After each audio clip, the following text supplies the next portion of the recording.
So, morning everybody. As Anne-Marie said, I'm Manny Senby, the Business Manager for Community Partnerships. I'm here with Stuart, who will introduce himself. Oh, might as well do that now. Hi, I'm Stuart Hall. I'm the Home Improvement Manager working for Manny. So we're here today. We want to talk to you about some changes we're looking at doing with regards to the policy that sets the framework for the delivery of disability facility grants, but also other grants and services that are delivered through the Home Improvement Agency team, which is the team that Stuart manages.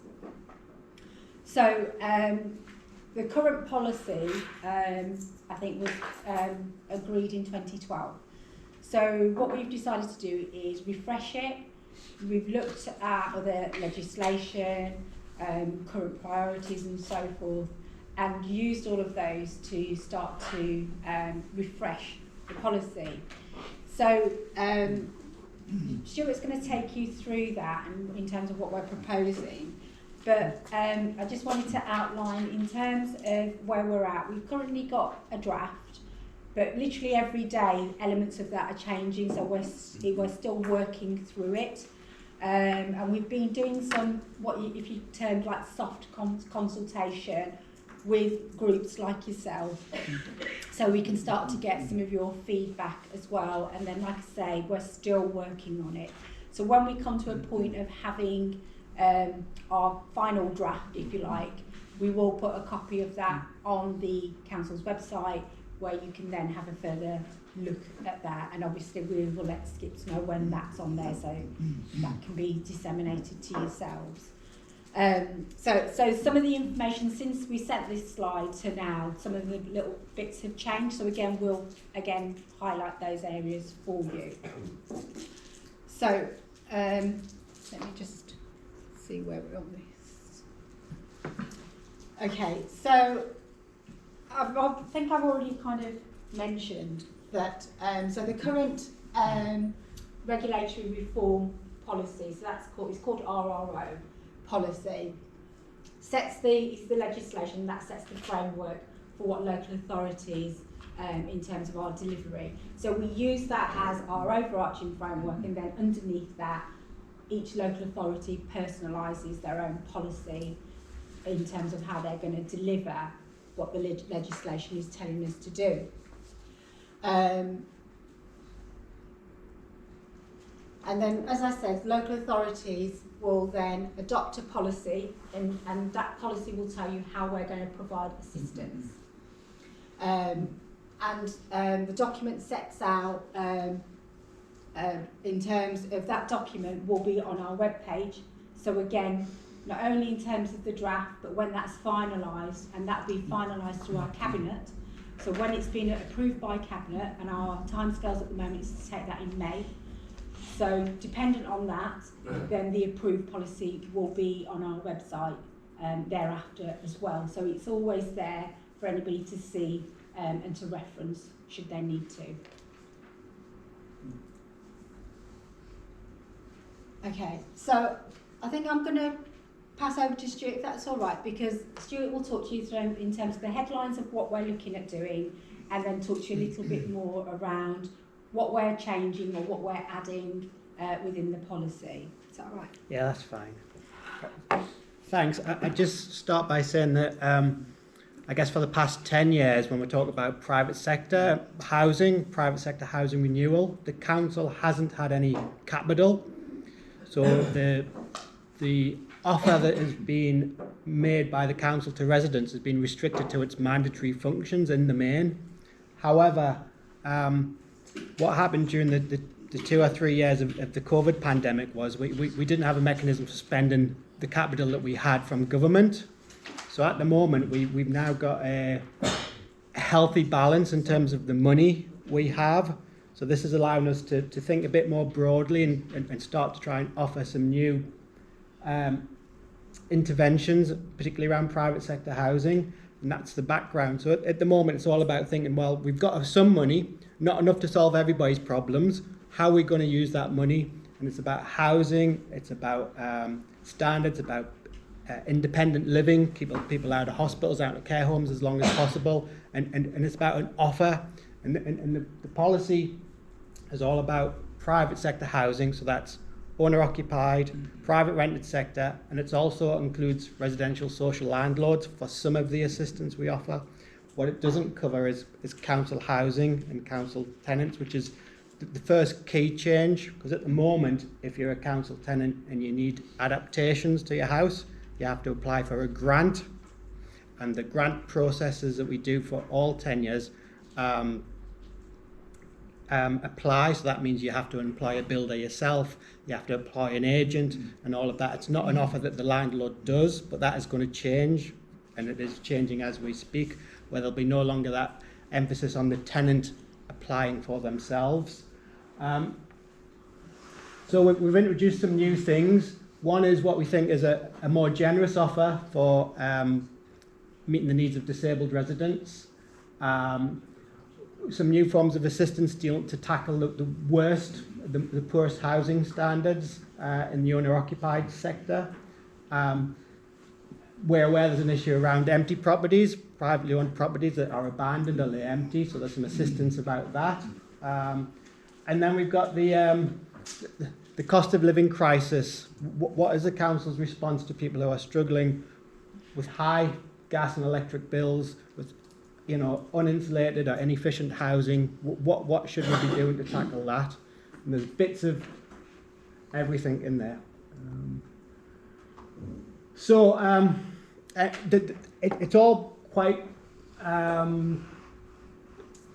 detailed, the next few slides, so I'll run through it. So what we've done, minor adaptations, they're the things that the council provides through adult social care. You ring up, you need a grab rail, you need a handrail, you've got steps to your front door, you just need something to make it safe. It's minor cost, you need a small ramp or something.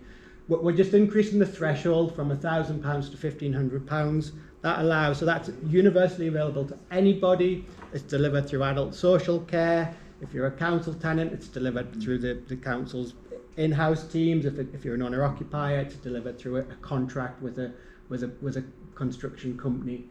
It's just delivered following an assessment by an adult social care prescriber.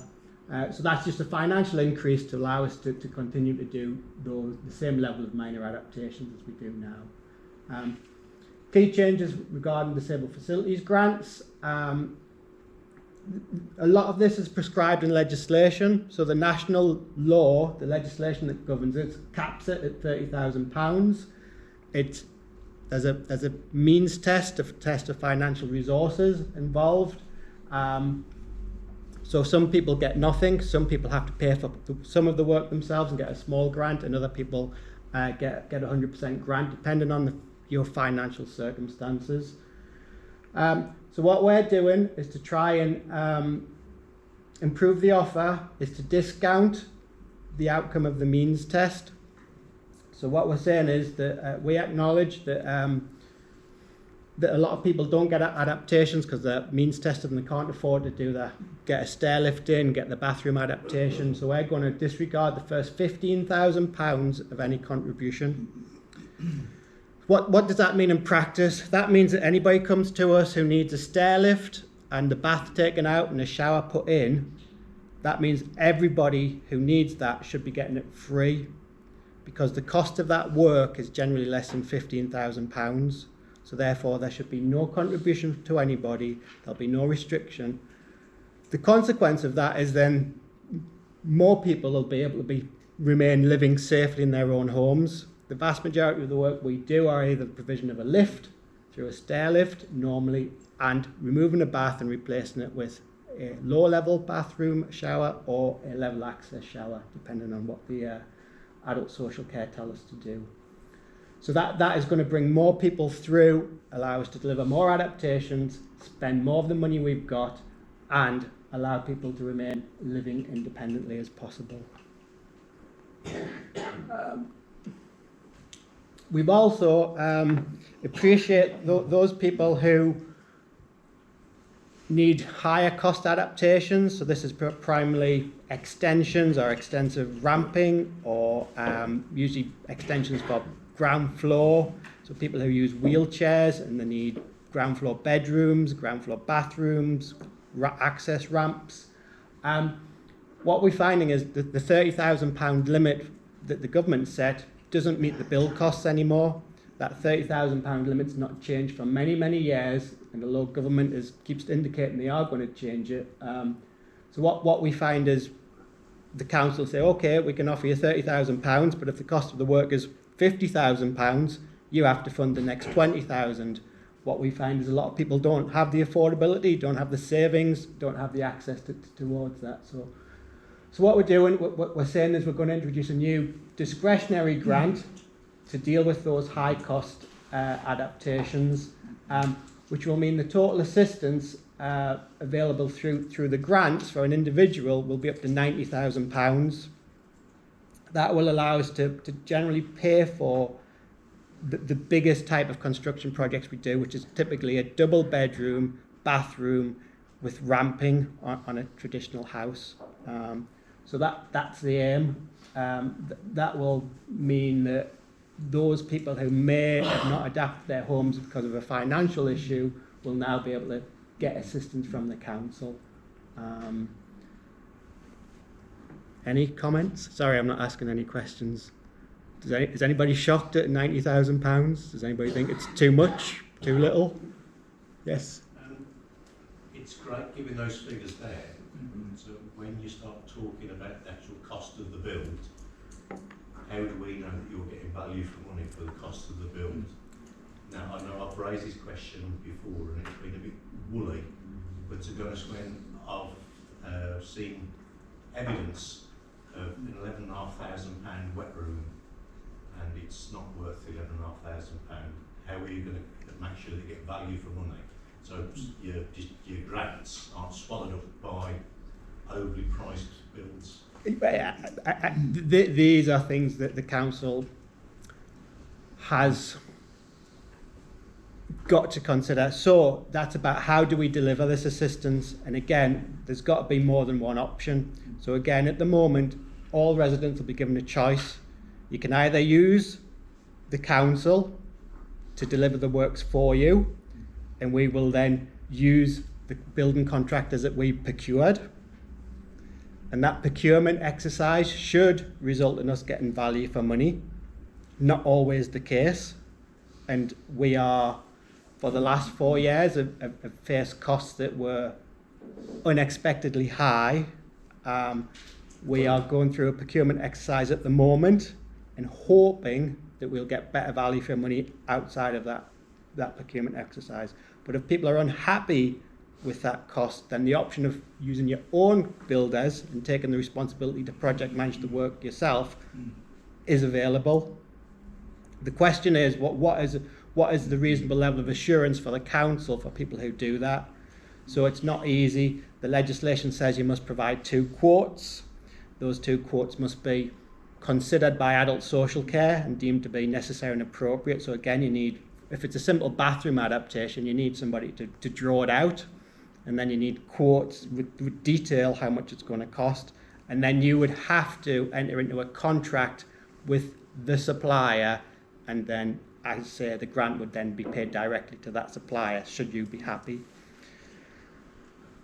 So that option is always available, and the new policy will allow that. It's difficult for people to get quotes. It's difficult for people to get like-for-like quotes.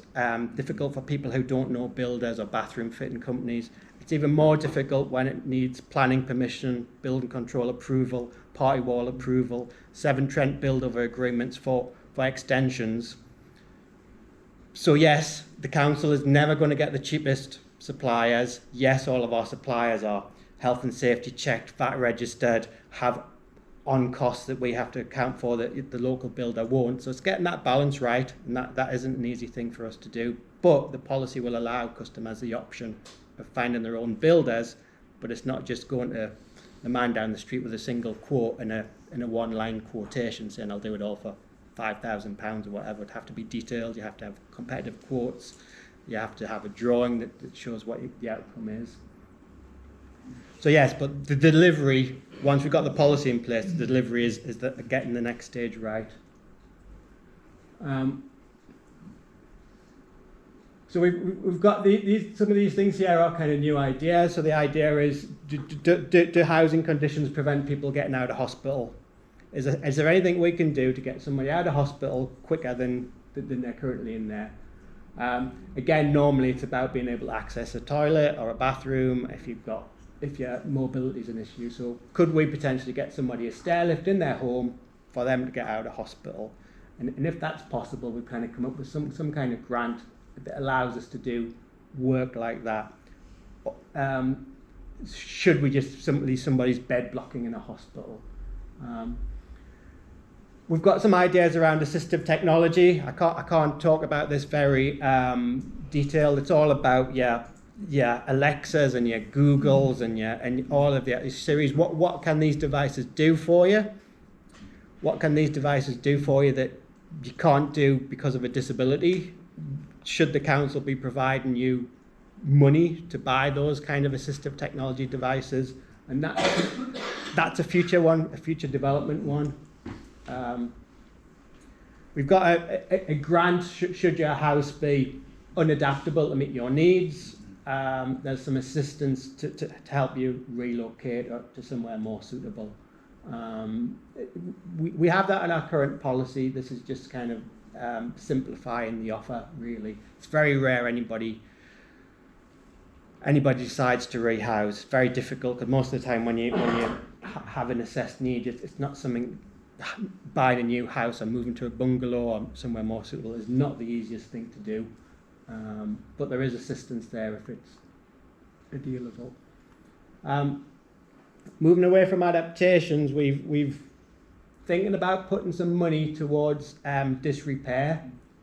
So again, it's about trying to help those vulnerable homeowners who are living in what we call dangerous or Cat 1 hazard. So there's an assessment procedure you go through. You identify what's called the Category 1 hazard under the Housing Health and Safety Rating System.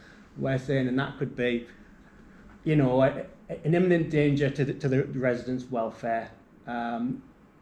We're thinking about introducing grants to tackle those problems. It's probably been about 20 years since anybody might remember renovation grants to generally do up houses, where government used to give councils money, and the money was then given out through a renovation grants policy. So this is potentially going back to some of that to tackle those extreme conditions. And again, it could be the leaking roof in the 95-year-old resident on guaranteed pension credit or something like that, where they just can't afford it, they can't go to loan, they don't know how to get a builder.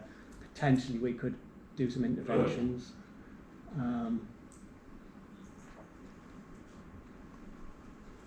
And I guess one of the other things we're thinking about doing is putting some of the capital into insulation and central heating measures. Again, it's a complicated field. There's a lot of help out there from government. Councils usually bid for regional pots of money.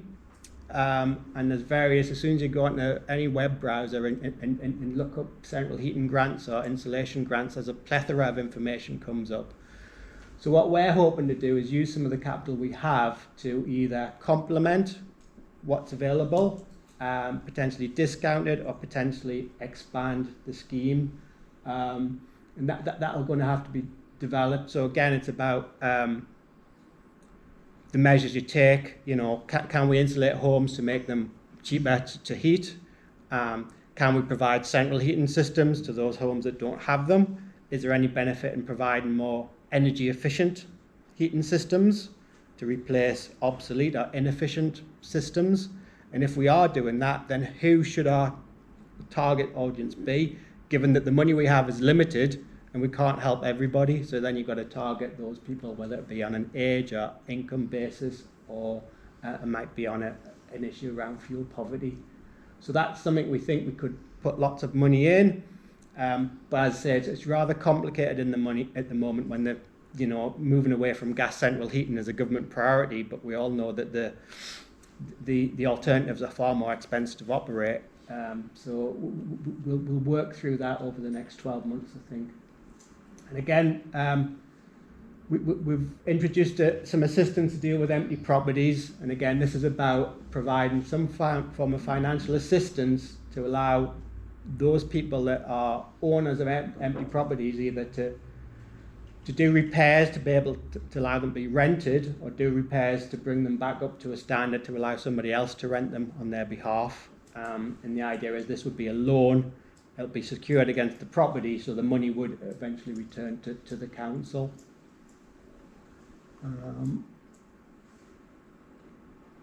We've got some ideas. So again, many years ago, we used to have money to do whole streets of houses. So when you do boundary wall schemes to improve the appearance of houses. So again, that's still within the policy, but again, there isn't sufficient funding to deliver anything like that. We've got some ideas again about tackling hoarding and issues associated with poor housing and again disrepair. And again, we're talking now about maybe it's not being specific about hoarding, but about sort of some kind of safe and well grant. So it's an ongoing feast. And then again about how do you make decisions? When do you say no to somebody? When do you say yes to somebody?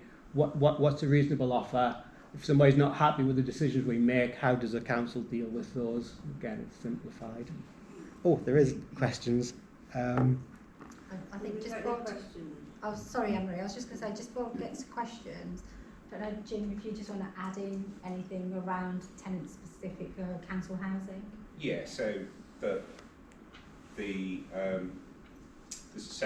decisions we made to develop a separate document to cover adaptations to council homes, but the desire is for it to mirror as much as possible the approach for wider housing, so that it's it's clear for everybody really.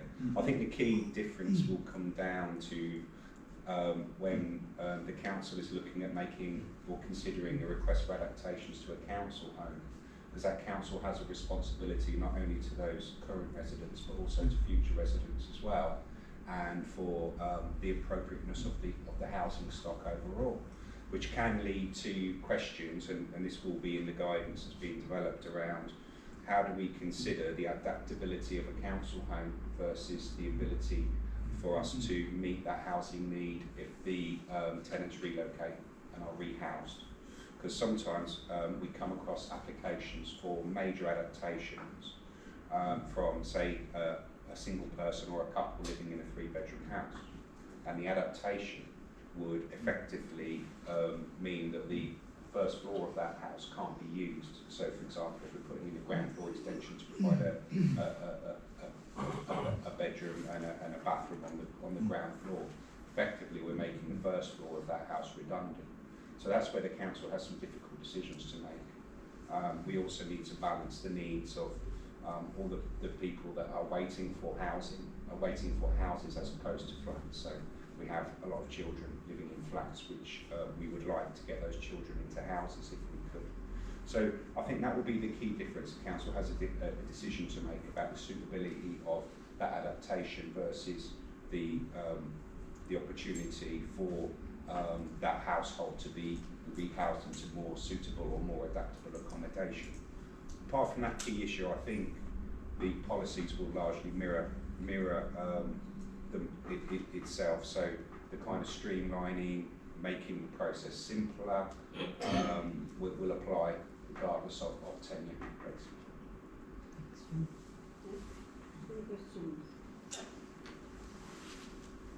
Good morning, everybody. My name is Amos. I've got a burning question. I see all the figures that come on the board. Does the council have an idea of the amount of private tenancy or houses that they're going to spend this money on? Do they have a figure or a figure in their head? So every year, and if we just think about adaptations, which I can talk about confidently. Let's talk about the 90,000. Start at that one. Talk about the 90,000. How much people are going to be able to access from the amount of money that the council has to get 90,000? So, how many extensions do we currently build through the Disabled Facilities Grant process? And that's somewhere between 30 and 70 a year. Most of those are extensions to council housing at the moment. So how many of those are owner occupied? About 40%. So you're looking at somewhere, I'd say maybe 40 to 50 a year. So then if you add that up, that comes to, I don't know how much money. Quite a lot.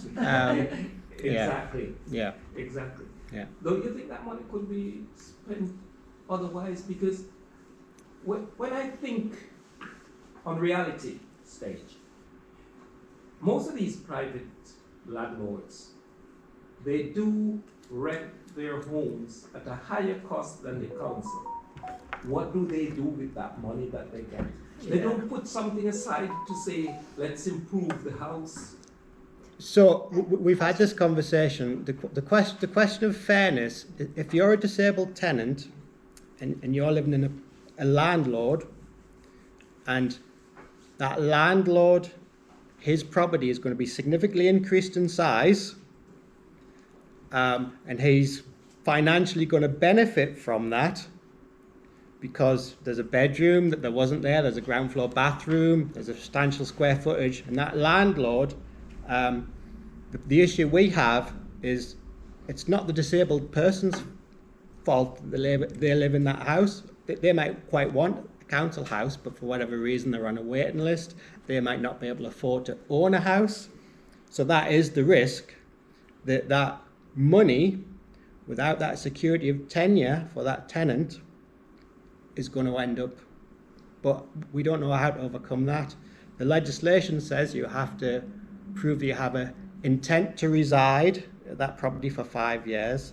The landlord has to sign an intention to rent to that tenant, but the risk is that it's an intent. And that is the problem with owner occupiers. We can put on conditions so that some of this money that we give away is repayable, and that system works quite well. And the question is, well, how much of that money should be repayable?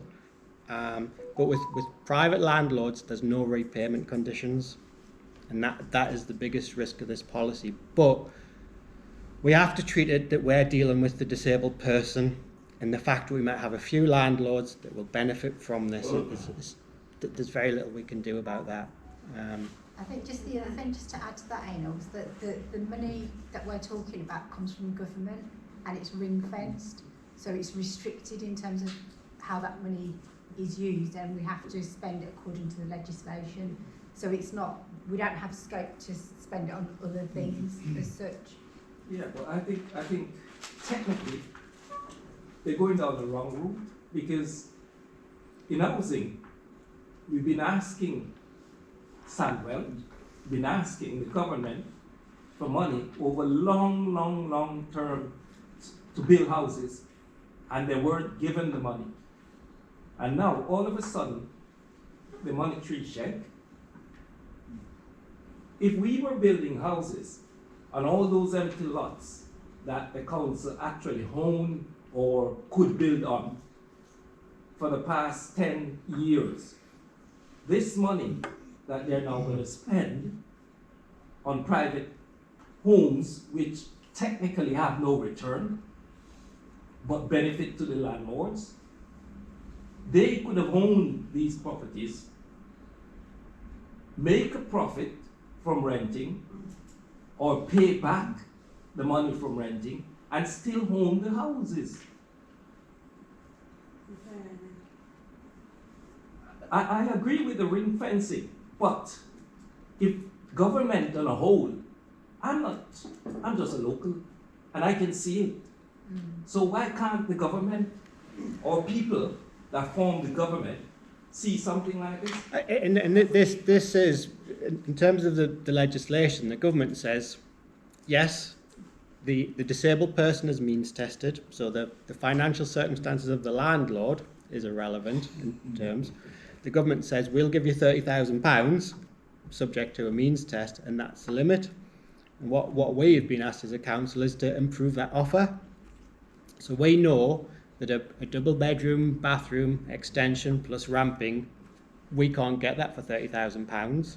So we've produced a very generous offer to meet that need, but we also know that some financially a landlord may win through that, but as long as we're meeting the needs of the disabled person, that is a consequence of that. The government in the round thinks investing to keep people with disabilities or with just poor health due to old age or whatever in their own homes is far more cost effective than putting people into care homes, or even keeping them out of care homes or residential care or hospital is a good investment. Hence we've seen an increase in government funding in this area of work. But yeah, I mean, you've identified a clear risk, but it's We'll move on there. Do you have a question, Darren? Just a couple of things. I noticed on the last slide you spoke about advice and information. At the moment, and this has been going on for some time now, you're bombarded with advertisements for renewable energy, efficient energy, replacement boilers, some of which are identified as being scams, and they're not particularly clear. Would the council be able to recommend, or at least on this advice and information part, at least say exactly which ones are scams and which ones perhaps we ought to be having a look at? Because there's so much coming into our life. And the other point was that we speak about the private and the council residents. There's a big issue at the moment still around the blow air heating. Now, what a lot of private residents perhaps don't realise is if they bought old council houses, they've got the blow air systems, that some of their home insurance won't cover the blow air systems. So is there any sort of focus on that side of things to advise private and also look at the council that might still have blow air systems? Okay. So first point, I completely agree.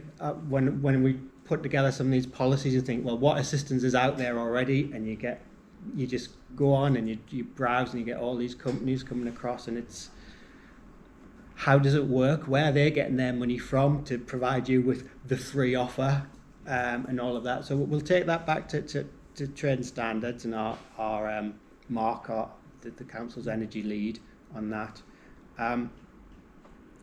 The policy is going to be quite wide when it comes to affordable warmth. So at the moment, the wording we've come up with is potentially household income of less than £31,000 living in a house with an energy performance rating of E, F, G or H. So if you've got a blown air system and it's not very well insulated, I imagine that would fall into one of them energy performance lower bands. And therefore, well, the question is, what is the solution? And it was easy back in the day, you'd put a condensing combi boiler in with radiators on a gas, gas mains if there was gas available. The question is now for us is, why would you put a gas-fired boiler in if that resident couldn't afford to use it? And that's the affordability question. So then the question is, well, what alternatives are there to solve that issue? If your gas bill is what, £200, £300 a month now, or double what it was, it's putting a brand new boiler in somebody's house, knowing they can't afford to use it the right measure. Therefore, should we be looking to do the insulation measures? And they're not easy to achieve either, because most people have loft insulation. A lot of people have had cavity wall insulation. So therefore, you're looking at the insulation to the floor, external wall insulation, and those measures are destructive.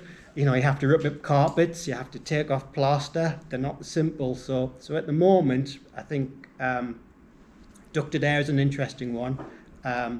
Uncontrolled back boilers is another one where we'd like to solve. Off-gas properties, which are very few and sound well, is another one we'd like to do. But the policies in development, I think it will cover situations like that. But what I don't know is what is the best solution.